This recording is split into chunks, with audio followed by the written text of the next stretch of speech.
Hello and welcome to OKM Detectors.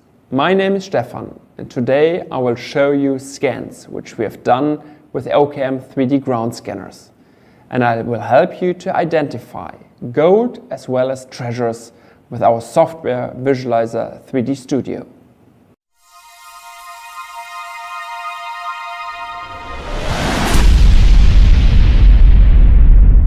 Visualizer 3D Studio is a software which helps you to analyze the scans you have performed with all OKM 3D ground scanners.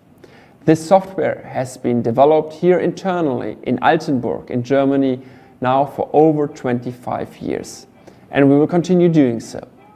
However, now I will help you in understanding to do the in-depth analysis of your scan, in finding the depth and finding the differentiation of your specific target.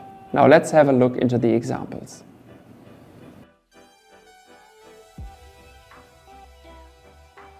First of all, there are two main takeaways for this tutorial.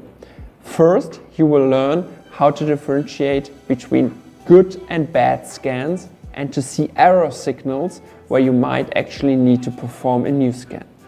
The second takeaway will be how you can really identify real targets such as gold or treasure, for example. So now let's have a look at our first example. I've just launched the OKM Visualizer 3D Studio software here on this Windows machine. I will now open our first scan with the cursor in the Open folder and select the first scan I want to analyze. After 1 or 2 seconds, we have loaded the scan. Here you see the 2D view of the just performed scan. There are no real structures because every signal doesn't necessarily mean that there's a treasure. So that's why we don't see any specific structure or anomaly, and that's why there's no specific target here. However, now let's go to the second example. We've just learned in the first example that we are always looking for structures and anomalies in those scans.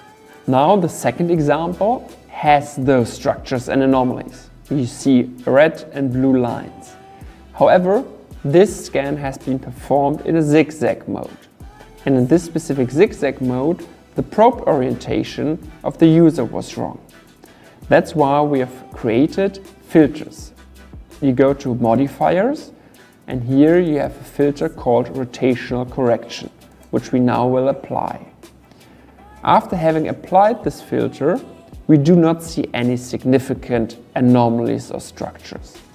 So that's why I recommend to perform a new scan to make sure that you use the right probe orientation at the very beginning. I've just launched our third example. In this example, we do see some red and some blue areas. Nevertheless, we are currently not sure whether this might be a potential target. That's why we have created, for example, a filter, a modifier, which is called interpolation. You go through modifiers and then you click on interpolation. And this filter may help you in finding your target. We will now look at whether in this specific red area here we have several signals, and that's definitely the case. But we're still not sure, so let's go for another interpolation. Click here on modifiers and interpolate. After 1 or 2 seconds, the software has created this interpolation. And now we see again several signals in this red area. So that might be a potential target, and the interpolation filter might help you. Nevertheless, I always recommend going for a controlled scan to make sure that you can duplicate your information which you just performed and analyzed here in this scan. In the next example, we do see an anomaly here at the edge of the scan field on the left-hand side. In those specific cases, if you see anomalies which are at the edge of any side of the scanned field, I always recommend to perform a new scan and to change your scan field. Why? Because at the moment we are not able to give more information about depth and the specific targets right here. So in those examples, if you see those, please always change your scan field to put the potential anomaly into the middle of the scan field to perform a proper scan. In my fifth example, we do see a metallic signature right here. Why? Because we have two signals, one is in blue and one is in red, and those are the negative and the positive poles of a magnetic object. However, this has an impact on the entire scan field. So we are currently not sure whether there are more targets here in this area. So that's why we recommend using the OKM pulse nova, a pulse induction metal detector, to go over the scan field, take away this specific metallic object, and then perform a new scan to make sure that we can find all of our treasures and targets we're looking for. In comparison to my previous example, we will now have an example with a bigger metallic object. You can use the crosshair to see all the different signals of the positive pole here of this magnetic object. But also you will find many signals of the negative pole of this magnetic object. Those magnetic objects are very important to us because a lot of treasure hunters have found, as in this specific example, gold as well as silver coins in iron boxes. And this specific example is an iron box which has been found by one of our users who have sent us this scan results. So that's why we always say, even if it's a magnetic or metallic object, please have a look because there might also be precious metals inside.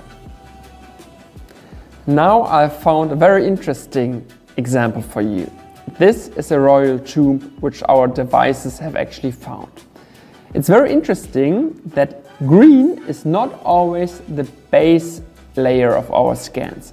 Here on the left hand side you see a lot of green, but on the right hand side you also see a lot of red.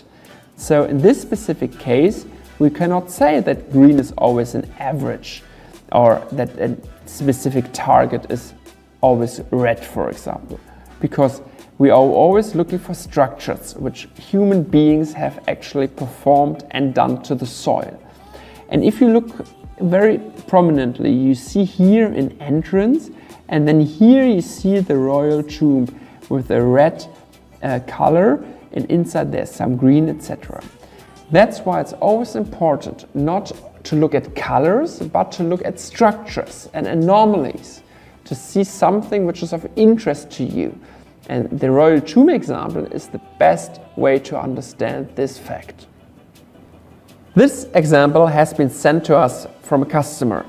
First of all, I will set the length and the width of the scan field here in the characteristics.